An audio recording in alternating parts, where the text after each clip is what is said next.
Welcome to Householders, a conversation about American life as Zen practice. I'm Inga Annie Wade. And I'm Kyosaku John Mitchell, and we're lay members of the Atlanta Soto Zen Center.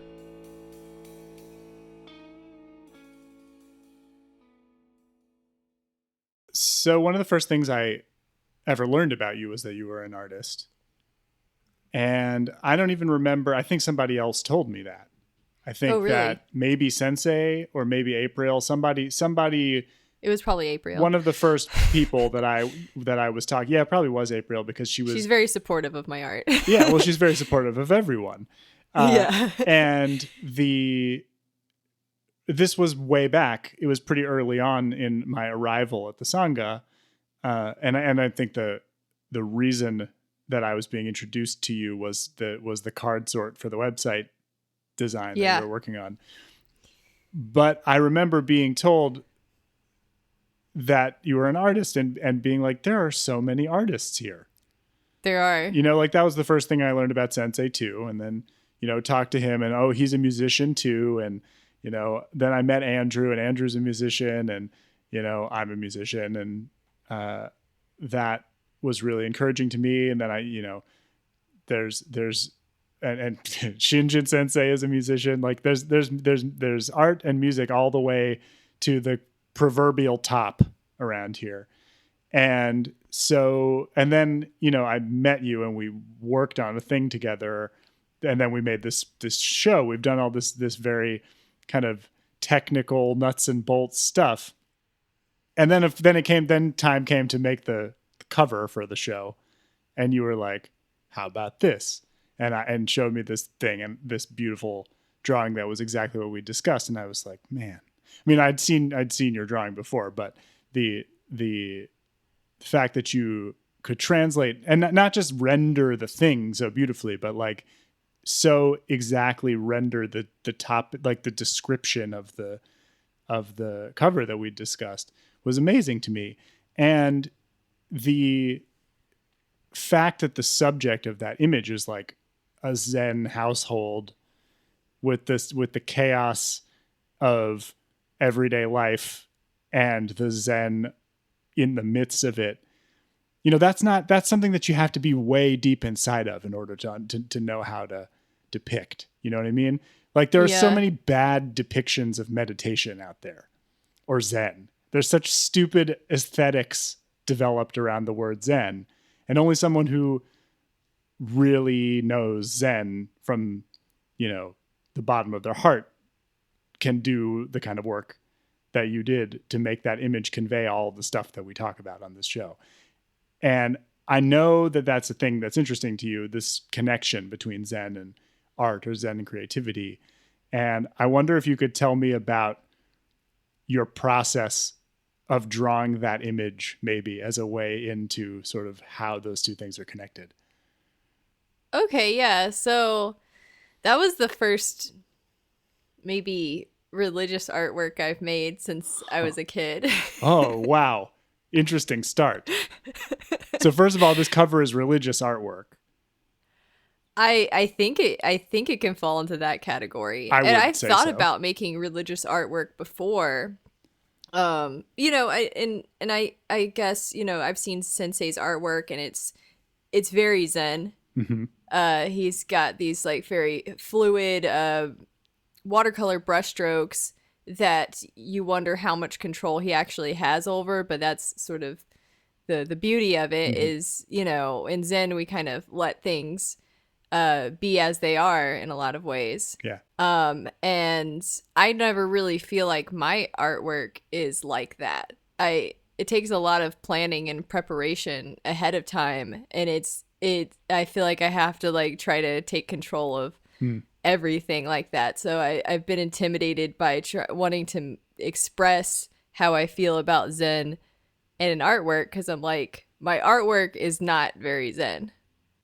In the way that I just described. I'm sure you could argue in other ways it is, but so this is the first time I was like, all right, I'm going to make something Zen. And I think it turned out how I wanted it to. I didn't want to change my art style to something else to make it fit into the Zen category. You see Zen artwork that's just like It's a lot of watercolor because, Mm-hmm. a lot of the Zen artwork comes from China or Japan or something like that. And they do the calligraphy paintings and stuff. And that's generally what you see, flowers and cranes and stuff like that, Mm-hmm. bamboo.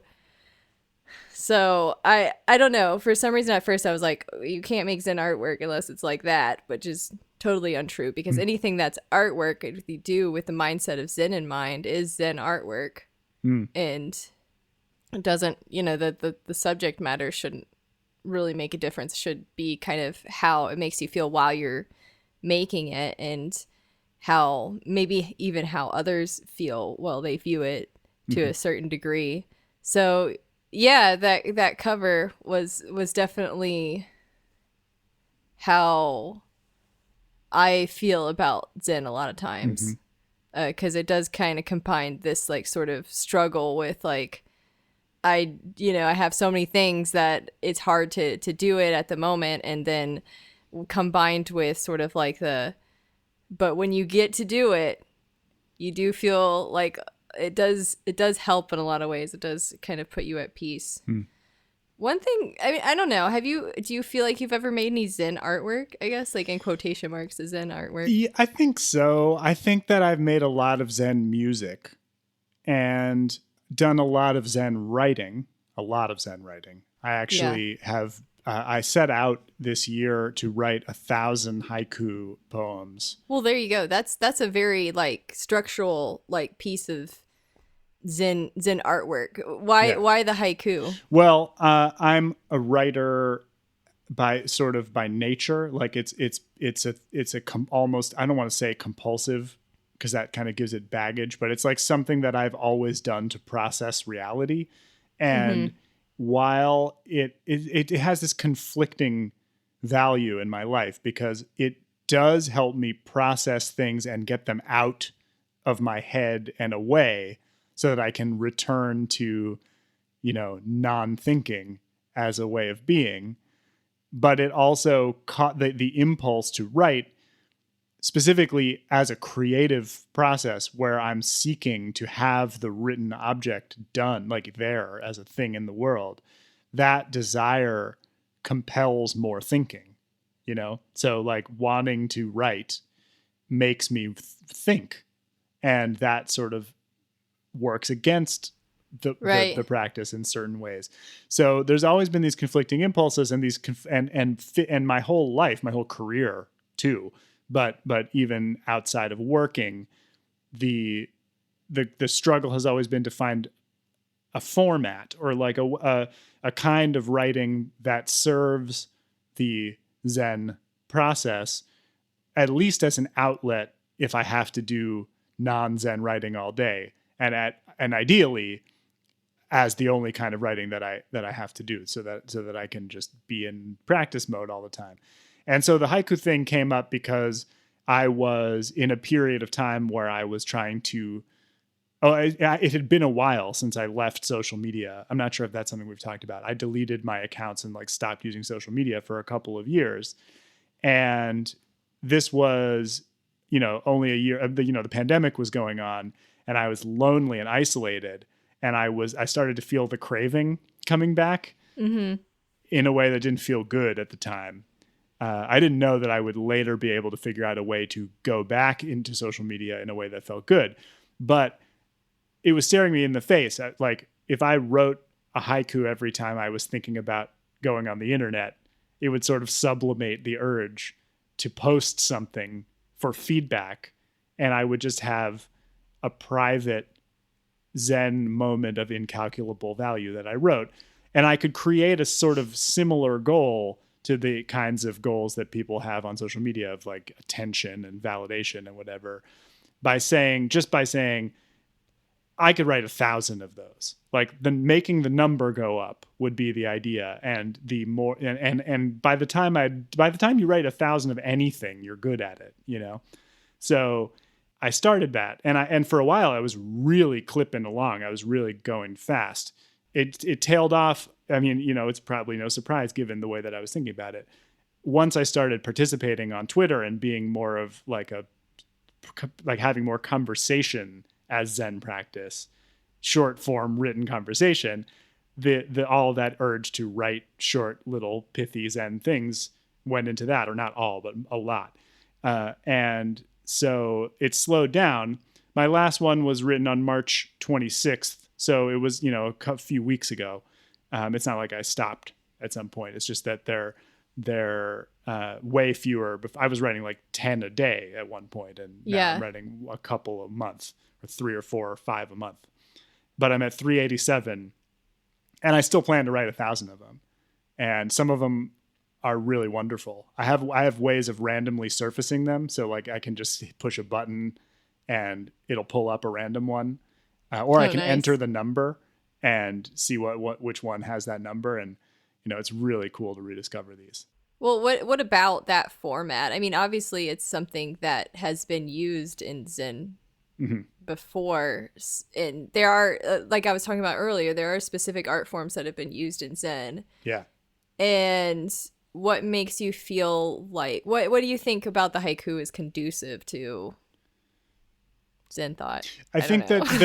that there are formal rules to it, right? And so they sort of resemble the formal practice that we do. And a lot of people say the rules, like throw the rules out. Like once you learn to write haiku, you don't have to follow the rules anymore, which is the same thing a lot of people say about Zen. But, we have this funny push-pull relationship with the formal side of it. And those of us who end up in Soto Zen Sanghas typically tend to have somewhat of an affinity for formal practice as like a way of taking the thinking, the wondering out of it, and just doing the form as a way of not thinking about how to do it. So that's how the syllable rules work for me, the 5-7-5 3-line rules, which of course were created for Japanese.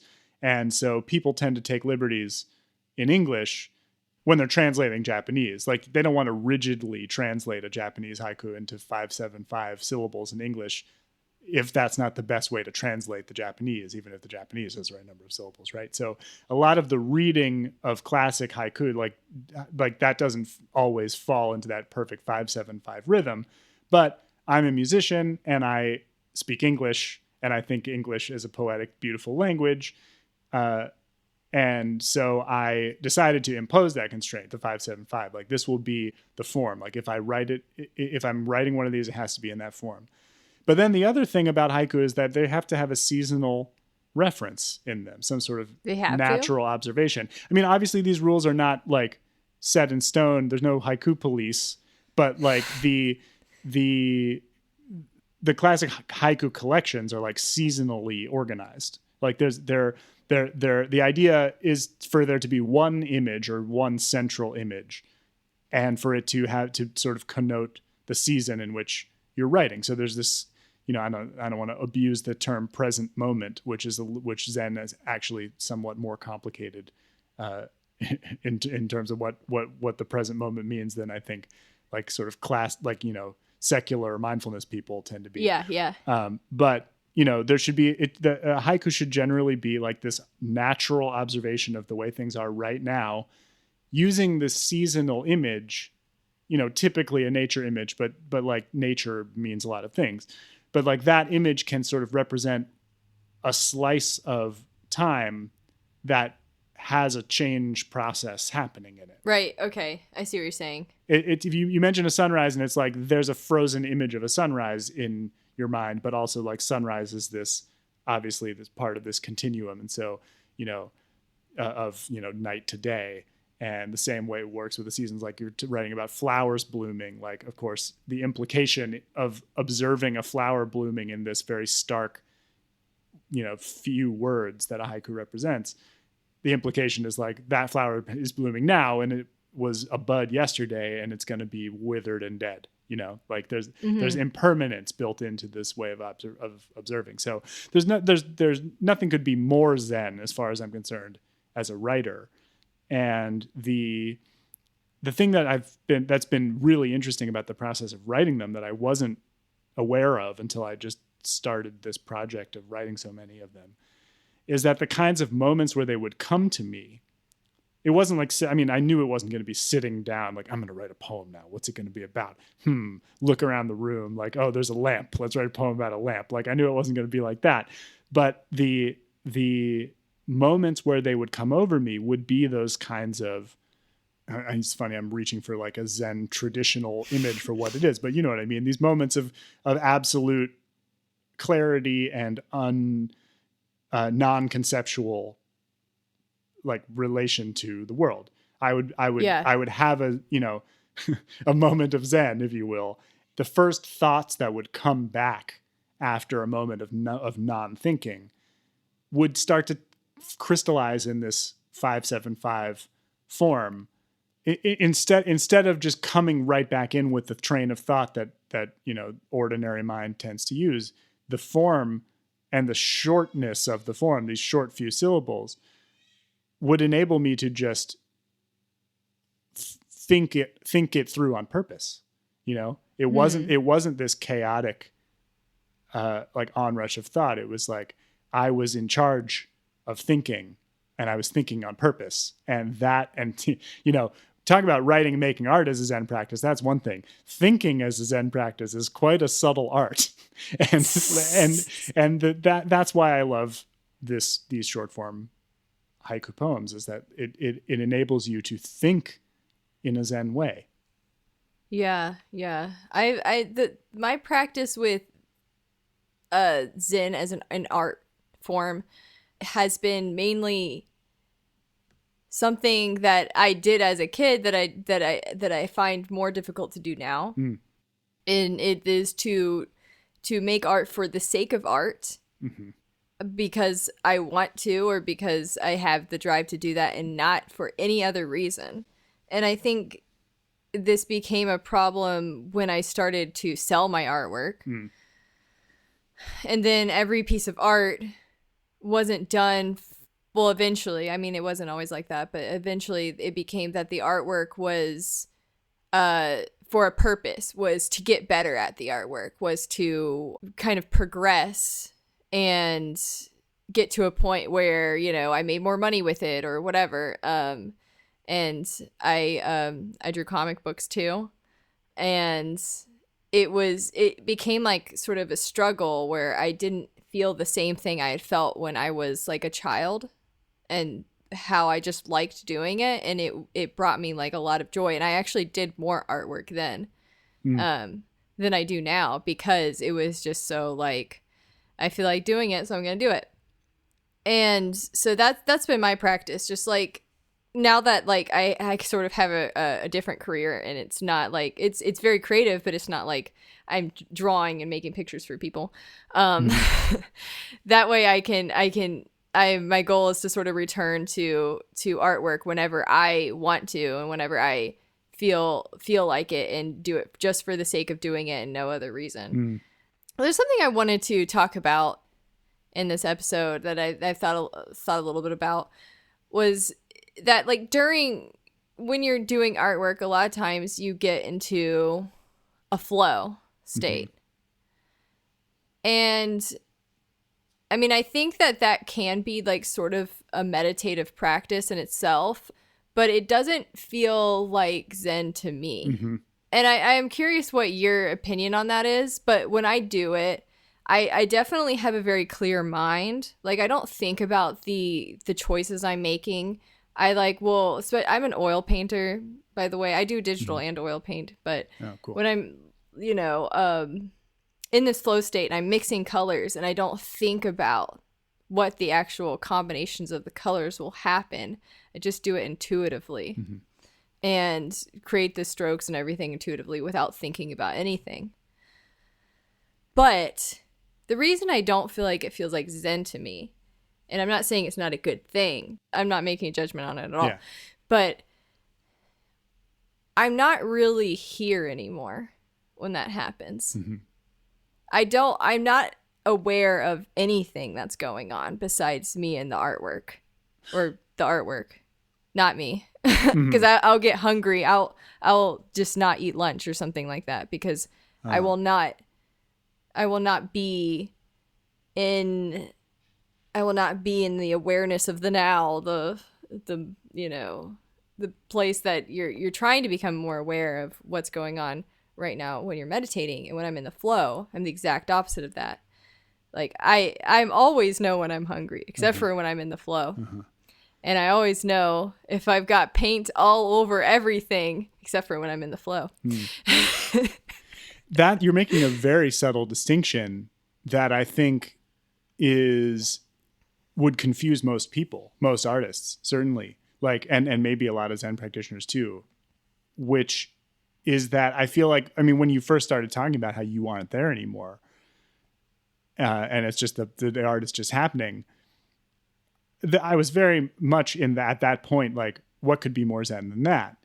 Yeah. But then you're so right, I think, to bring in that kind of just everyday wisdom of the body, and if that goes away, how Zen could it possibly be? I mean, it makes me think of really, really deep states of meditation that what it reminds me of is non-Zen forms of Buddhist meditation that seem to be about absorption that's as deep as possible, so that you drop. I mean, we talk about drop off body and mind in Zen too, but it's somehow not the same as the idea of like, there's formal descriptions of it, like the jhanas, which is the word jhana was the word that the Chinese transliteration that became the word Chan, that became the word Zen, was. It was the word jhana, which is these progressively deep states of absorption and like disappearing on the cushion. And we do talk like that, but I guess we would never say like starve your body, like let your body go hungry. And like the Buddha wouldn't say that either.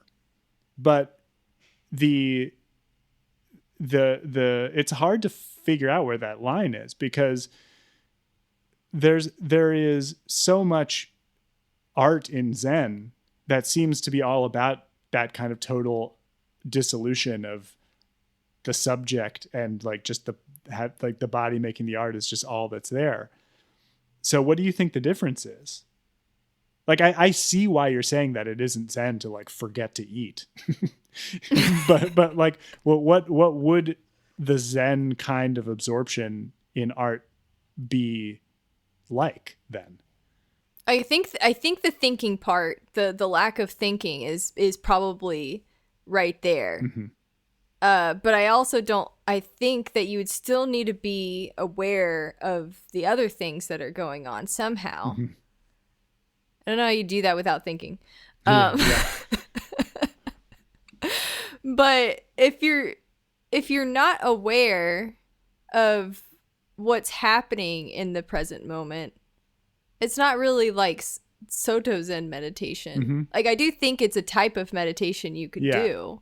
And I think there's definitely benefit to it. I think I've even heard of some studies that like people who can get into the flow in their workplace are like happier. Right. And I think this is, but probably for a lot of reasons, like, okay, well, like now the day's going to go by faster, and I can, end up doing all the things that I want to do after that or something.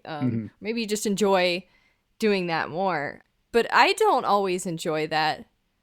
Because I can get in the flow at work too, and then also forget to eat. And there's also like this irritability that comes with it, because I get so hyper focused on what I'm doing that I don't want to do anything else. I don't want to listen to what's going on if someone needs something. I don't want to deal with that. Yeah, God forbid someone interrupts you when you're in that state. Yeah, I don't want to deal with that. I don't want to deal with what I need. Like, if I accidentally make a mess in that state, like, that's just so frustrating. Yeah. So I feel like my frustration is actually higher when I'm in a flow state, if something were to interrupt it, which I don't feel that way if I was sitting in Soto Zen. I mean, occasionally maybe, but not usually. I know that that's part of the practice. I recognize that as such. You're going to have interruptions. You're going to get distracted and stuff. That's part of the practice. Learning to deal with interruptions isn't part of the flow practice.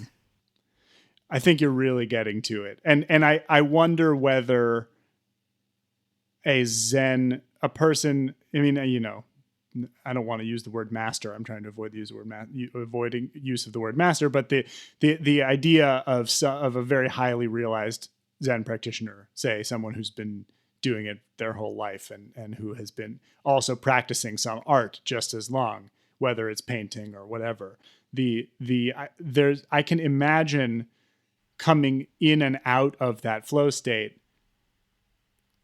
effortlessly as a Zen form of realization, that like to be interrupted and to accept the interruption without hesitation, and then go back to Yeah. the painting and go right back into it. Like that is the part that seems like it would require Zen power to me. That would require, yeah, I agree with you, because it feels like when I'm in a flow state, I'm so deep in there that I'm not really like connecting with myself, Mm-hmm. right? So it's hard to have that sort of power and control over that state because it's so compelling. Yeah.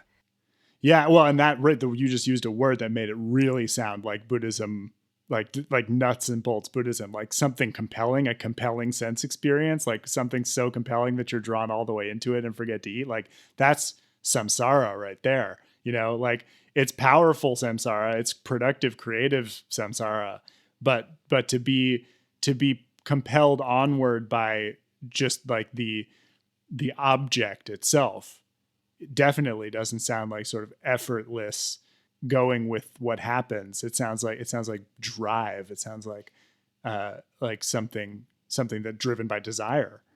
Yes.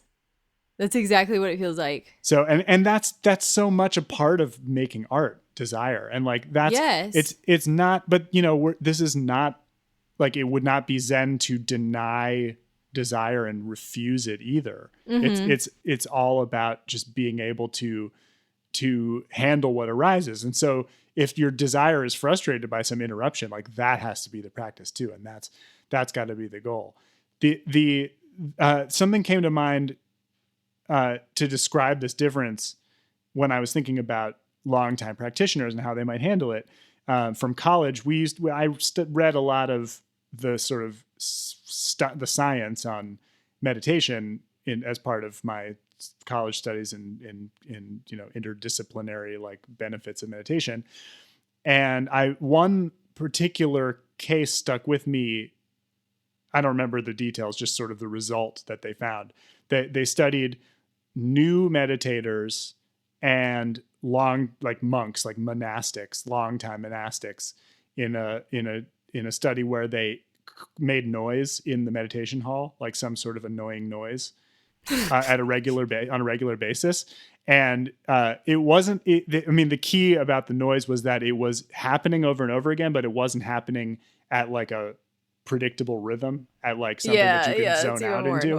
annoying. So the thing that happened was that, and they had some sort of activation measurement, like some sort of like generalized like arousal that they were measuring.